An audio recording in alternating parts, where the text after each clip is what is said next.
It would be if you have $100,000 of savings in your bank account and can just ride through life with different changes. You constantly have to move for different reasons because we all know what the Vancouver housing market is like. That's not ideal. Illegal like landlord stuff going on. At one point, I lived in a storage unit. Yeah, lots of different things happened. It was tiring and stressful. I think at the time, like it was a short time because you can only stay in a storage unit for so long. Although I guess the place I moved out of from the storage unit, because again, it was really precarious living. The place I moved out of was like illegal. In terms, no, I didn't do anything illegal, but the landlord did things that were illegal, and I was just too young to know. And had mold. At one point, I also, out of inexperience and desperation, I also, at like 18, I got a studio flat in downtown, like one floor above a bar. And I didn't know, having never been into a bar before, I didn't know that would be an issue, but at night the vibrations go through your body and you cannot sleep. And it was the middle of summer and I was taking 4 courses and it wasn't really good for my writing at all. A Dachshund puppy that I want to name Comma because my partner is also in university and in his essays he doesn't like to use commas. So rather than yelling at him to use commas, I can just shove a dog at him whose name is Comma. So that would help. I have 3 cats. Only one is perfect, so it would help if the other 2 are perfect too. So I can get more work done instead of them constantly bugging me and biting me. I volunteered to the department that if they get a department puppy, I would take care of it all the time. In the English department, I volunteered to like be the carer of a puppy. Yeah. In the sociology department where I do my grad classes, I volunteered to raise a chicken for them.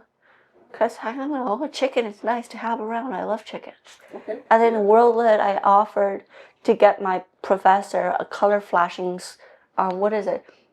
Yeah, no, a color changing flashing iguana, which doesn't exist but should because that would fit like his personality perfectly.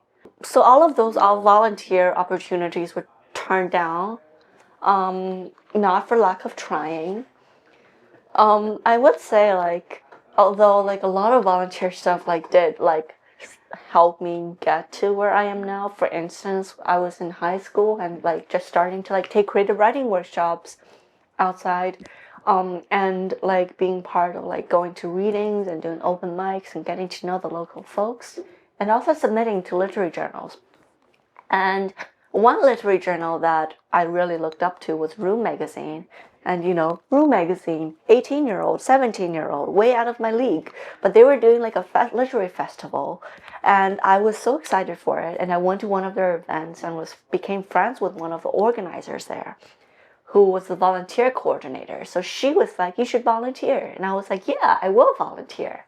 And you know, like, you don't know, and I don't know why.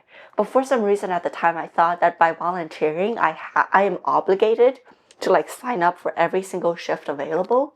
So I ended up like volunteering 23 hours over 2 days, which is actually the best time of my life, but they thought I was nuts. So that actually landed my first internship, and that was at Room for like basically all my undergrad. So that was awesome. So volunteer does take you to places every once in a while. I require a Murphy bed in my office, and I volunteer to use it all the time. It's like I'm engaged and I have my own family to think about, and I also have like, I'm really close with my foster parents who took me in at high school. And so they're like my family now, and absolutely like they've influenced me and they've impacted me in like the best ways possible. And I think, you know, when we talk about family, like in terms of family struggles, like I guess for the first time in my life, I can also attribute family and recognize them for the positive benefits they've helped in getting me to where I am today. And in terms of like expectations, like I had like abusive, like unfair expectation parents growing up who also created like a really unsafe physical and mental like upbringing space for me to just be a child. Like I remember like in grade 11 chemistry, I got 36.5 out of 35 on a chemistry test. And my mother asked me, so what's the bonus out of? And I said 2. She was like, why didn't you get the extra 0.5? So that's what happened. And I don't know, for some reason, like, I mean, growing up, literally, like, I remember being 5, just being excited about all the life prospects ahead of me. I was like, can I be a doctor? Can I be a teacher? Can I be this?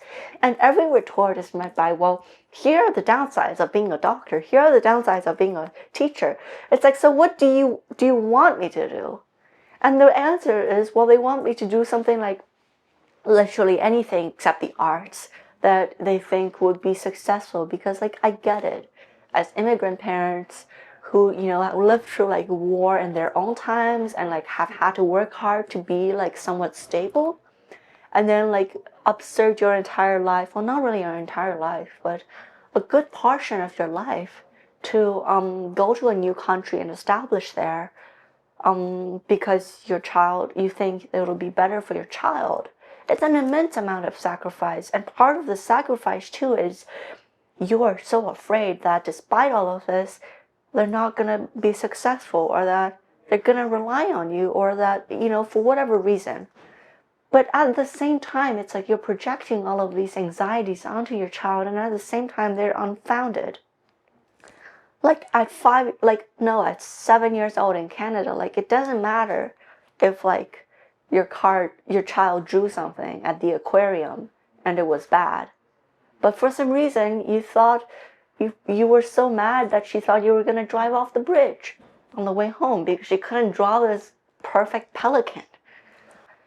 So the arts was an absolute no-no, and by the time I was 17 or even 16, like I was like using my lunch money for like creative writing classes, but also like sleeping by the side of the art gallery because I couldn't go home at night.